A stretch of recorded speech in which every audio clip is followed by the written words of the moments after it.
Hello everyone, আসসালামু আলাইকুম। কেমন আছেন সবাই? আশা করি সবাই অনেক অনেক ভালো আছেন। আলহামদুলিল্লাহ, আমরাও ভালো আছি। আপনারা অনেকেই জানেন আমি আমার ভাইয়ের বিয়ে উপলক্ষে রাজশাহীতে গিয়েছিলাম। তো এই ভিডিও ক্লিপগুলো রাজশাহী ব্লগের পার্ট 2 এটা। দুপুরের মধ্যে বিয়ের প্রোগ্রাম অলমোস্ট শেষ। তো বিকেলে আমরা ফ্যামিলির সবাই যে যার মতো রাজশাহী শহরটা ঘুরতে বেরিয়ে গিয়েছিলাম। তো সেই ঘোরাঘুরি নিয়েই এই ব্লগটা আর কি। তার আগে আমি আপনাদেরকে কিছু কথা বলতে চাই। আপনারা সবাই জানেন আমি নিয়মিত ভ্লগ আপলোড করছি এখন প্রফেশনালভাবে, তবে আমার পেজটা কিন্তু ছিল একদম শখের বশে। আর যখন আমার আইডিতে আমি মনিটাইজেশন পেয়েছি তখন আমি আমার আইডি থেকেই সমস্ত ভিডিও আপলোড করছি। এক কথায় এই ভিডিও করা সব কিছুই আমার শখের বশে করা। আমার আইডিটা কিন্তু আমার খুব যত্নের, খুব শখের, খুব ভালোবাসার, কারণ অনেক বছর পুরনো আইডি। এই আইডিতে আমার অনেক অনেক স্মৃতি আছে, তাই আমি আমার বর্তমানের মেমোরিগুলোও আইডিতেই শেয়ার করে রাখছি। আমি এমন না যে এক একটা ভিডিও থেকে লাখ লাখ টাকা ইনকাম করি, ঠিক আছে? আপনারা সবাই খুব ভালো করে জানেন এখন মিলিয়ন ভিউ ছাড়া কোনো ইনকাম ফেসবুকে নেই বললেই চলে। আর আমার কোনো ভিডিওতেই হাজার দুয়েক ছাড়া কোনো ভিউ নেই, সেহেতু আমার কোনো ডলার আসে না বললেই চলে। সব কিছুই আমার শখের বশে করা। অনেকেই আপনারা ভেবেই বসেছেন যে এই যে আমি সব জায়গায় গিয়ে ভিডিও করছি, ভিডিও আপলোড করছি, আমার তো সব টাকা উসুল হয়ে যাচ্ছে, ফেসবুক থেকে আমি লাখ লাখ টাকা ইনকাম করছি। কিন্তু বাস্তবতা একদমই ভিন্ন। যারা বুঝেন তারা হয়তো আমার প্রোফাইলটা ভিজিট করলেই সব কিছু ইজিলি বুঝে যাবেন। আপনাদের কাছে নতুন করে আর এক্সপ্লেইন করতে হবে না। এই ভিডিওগুলো আমার শখের জায়গা থেকেই করা। যদি কখনো ইনকাম করতে পারি ফেসবুক থেকে অনায়াসে বলে দেব, কখনোই লুকাবো না। আপনারাও চিন্তা করবেন না, ঠিক আছে?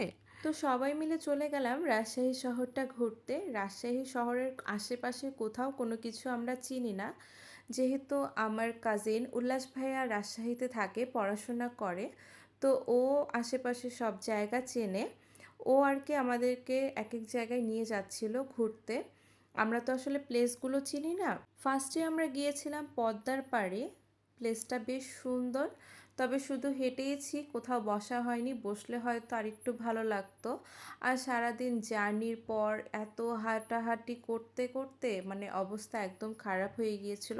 যেহেতু জীবনের প্রথমবার রাজশাহী শহরে গিয়েছি এবং সবগুলো প্লেসের নাম ঠিকমতো জানা নেই, তাই প্লেসগুলো উল্লেখ করে বলতে পারলাম না। আপনারা তো ভিডিওতে দেখতেই পারছেন এবং রাজশাহীতে যারা আছেন তারা তো অবশ্যই চেনেন। তারপর চলে আসলাম এই নদীর ঘাটটিতে। বিশাল এক নদী এবং পানির স্রোতগুলো অন্যরকম ছিল, দেখতে কিন্তু খুব ভালো লাগছিল।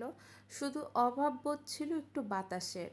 আমি সচরাচর যেসব নদীর ঘাটে গিয়েছিলাম প্রচণ্ড বাতাস হতো, একটা অন্যরকম রিফ্রেশমেন্ট ছিল। জানি না এই নদীর ঘাটটিতে কোনো রকম বাতাস পাচ্ছিলাম না, যে একটু প্রাকৃতিক বাতাস লাগবে।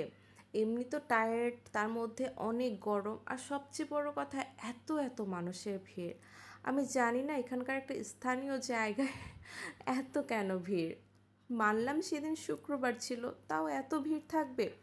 যাই হোক, হাঁটতে হাঁটতে তো আমার ফায়াজ ঘুমিয়ে গিয়েছে। তারপর একটু আমরা আইসক্রিম খেয়ে নিলাম। আইসক্রিম খেয়ে আমরা রুমে চলে এসেছিলাম, তবে সবাই যে যার মতো ঘুরেছিল। আমরা রুমে এসে একটু রেস্ট নিয়ে নিলাম, অনেক ক্লান্ত ছিলাম। তারপর আমরা রাত্রে খাওয়া দাওয়া করার জন্য নতুন ভাবির বাসায় গিয়েছিলাম। সেখানে আর কোনো ক্লিপ নেওয়া হয়নি, কেননা সবাই অনেক বেশি ক্লান্ত ছিলাম। আর এখানে তুর্য ভাইয়া বলছিল ব্লগ করবি না, ফেসের অবস্থা অনেক খারাপ, ঘুমে চোখ বন্ধ হয়ে যাচ্ছে। তারপর রাত 12টায় বৌমনি কেক নিয়ে এসেছিল।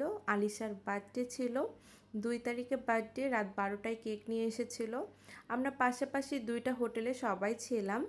তো ফাইয়াজ তো আলিশার আগেই কেক কেটে ফেলেছে। পরে যখন দেখলো আমি একটু রাগ দেখিয়েছি, একদম চুপচাপ হয়ে গেল। কেক এত পছন্দ আর কেক খেলো না। আর এই ক্লিপগুলো পরের দিন সকালবেলা, ভোরবেলা আমাদের 6টা 20-এর ট্রেন ছিল, আমরা ট্রেনে চড়ে গেলাম। আর এটা হচ্ছে হিলি স্টেশনের কিছু ক্লিপ। সব কিছু মিলিয়ে খুব ভালো একটা সময় গেল। একটা পুরো বগি নেওয়া হয়েছিল, পুরো বগিতে বলতে গেলে আমরাই সবাই ছিলাম। এভাবে মজা করতে করতে খুব সুন্দর একটা সফর শেষ হলো। তবে সবাই অনেক বেশি ক্লান্ত ছিলাম। তো আমাদের রাজশাহী ট্যুরটা এভাবেই শেষ হলো। আমাদের পুরো ভিডিওটা কার কেমন লেগেছে অবশ্যই কমেন্ট করে জানাবেন। অনেক কিছু আরও বলার ছিল কিন্তু বলা হলো না, দেখানো হলো না। যাই হোক, আজকের ভিডিওটা এই পর্যন্তই। সবাই ভালো থাকবেন। অবশ্যই লাইক, কমেন্ট, শেয়ার করতে ভুলবেন না।